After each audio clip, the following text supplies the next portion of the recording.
I noticed something very bizarre, and maybe one of you can answer to me on why that is. So, on one hand, you have corporations that are being infiltrated by progressives, and one of the first things they do is that they desexualize women. They make the breasts smaller, they dress them all the way up, they make their facial features more masculine, they give them shorter hair, and that's what they do when it comes to comic books or video games.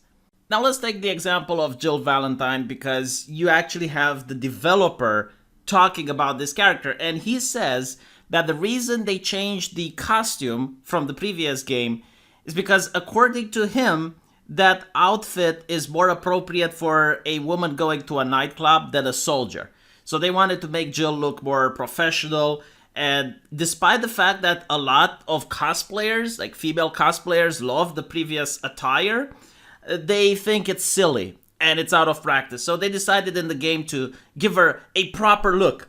But when you look at the merchandise that's coming up from the exact same companies, the merchandise is just as sexy as ever.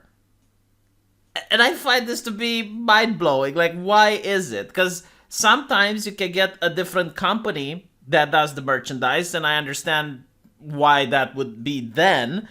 But other times it's literally the same company that is pushing out a very woke product, but at the same time the merchandise for it looks just as beautiful as ever.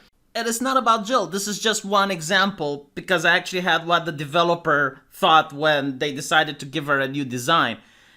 You notice this with Marvel characters as well, especially in comic books. Like, you're going to have the old Captain Marvel on a t-shirt or as a statuette, and then you have like the new Captain Marvel in the comics that's completely desexualized, highly androgynous, and I just don't know why that is. Like, why is it that in the main franchise, where it should be that the characters look at their best, they're being taken into a different direction, but when they make a statuette or a t-shirt or a keyring or anything like that, then they sexualize them. It's very interesting because no one is picking up on it. I think I'm the only one that noticed it. So let me know what you think, and I'll see you in the comment section. Take care.